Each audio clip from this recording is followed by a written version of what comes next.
s'il n'a pas de contrat. Après les aventures en Afrique du Sud, on peut espérer l'avoir au Maniema Union.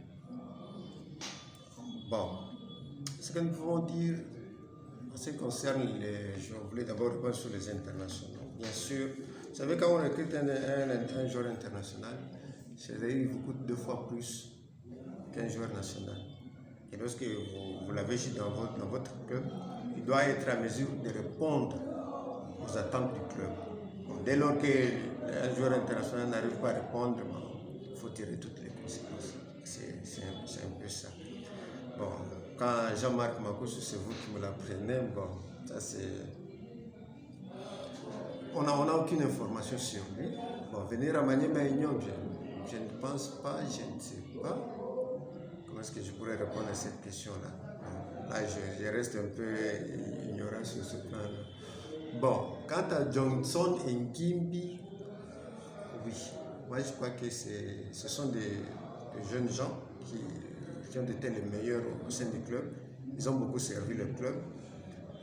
Il était temps aussi pour eux aussi de partir. De partir parce que c'était aussi dans leur souhait de vouloir un peu aller évoluer ailleurs pour leur aussi carrière. Ils ont évolué, je crois, pour Johnson, je crois que c'est plus de 5 ans, Ngimbi, je crois que c'est 45 ans aussi. Et le comité, le président tuteur a voulu aussi qu'on donne aussi l'opportunité aux jeunes d'évoluer aussi ailleurs, d'aller montrer de quoi ils sont capables. S'il y a des clubs qui ont eu des regards sur eux, c'est vrai qu'ils ont trouvé qu'il y avait de la qualité. Et nous, on ne pouvait pas rester aussi indifférents.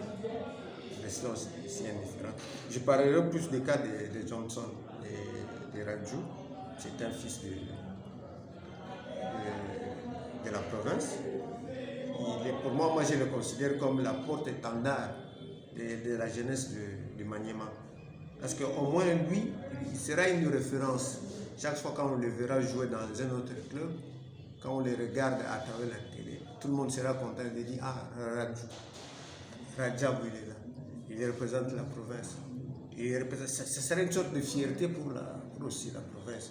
Et ça sera aussi une émulation pour d'autres jeunes qui vont regarder que nous avons notre grand frère qui est en train d'évoluer dans un autre grand club en dehors de la province de Maniema. C'est aussi pour la fierté de la province que nous avons voulu aussi lui offrir cette opportunité-là. Il ne fallait pas qu'on les garde toujours au sein de Maniema Union. Tant qu'il y a d'autres opportunités qui se présentent, pour qu'ils puissent aussi aller évoluer ailleurs. Moi, je crois que c'est une bonne chose pour nous. Nous sommes fiers qu'ils partent. Nous allons les laisser partir par la grande porte, que là où il va aller, qu'il puisse évoluer, qu'il soit une référence pour tous les jeunes de la province. Tous ceux qui aiment le football, quand ils vont regarder, ce sera un modèle pour eux. Et quand on le voit même dans l'équipe nationale, ce sera toujours une fierté pour les enfants. Vous avez déjà l'idée sur les clubs où ils seront? Non, vous serez informé. Ça reste encore un secret. Non, ce n'est pas un secret, mais c'est peut-être parce que nous allons partir en fait avec lui. Nous allons partir avec lui le vendredi à Kinshasa. Et c'est là qu'il va aller parapher sur la signature. Bon, en fait, les choses sont déjà évoluées. Vous serez toujours informé. La presse a toujours la première de l'information.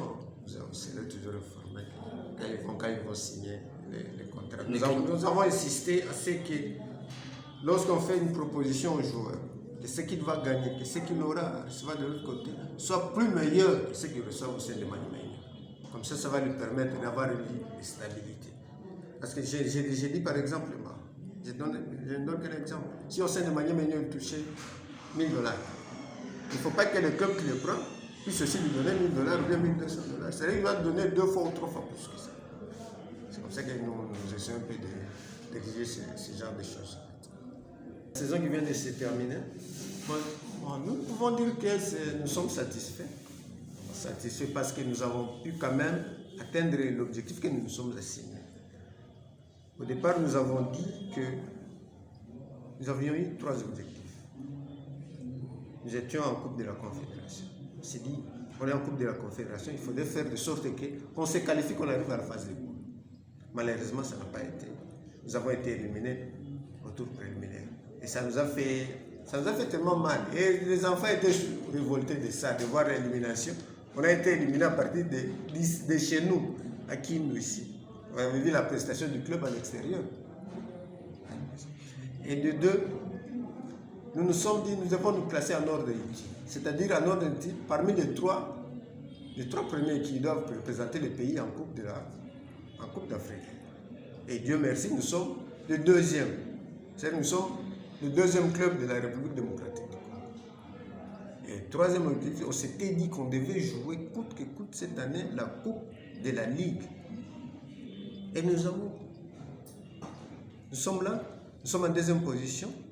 Et qui dit deuxième position, dit automatiquement que nous jouons la Ligue des Champions. Et moi, je vous confirme que les noms, c'est déjà parti, on a déjà confirmé ça, que Maniema Aignon doit représenter l'une des représentants de la République démocratique du Congo en Coupe de Ligue des Champions.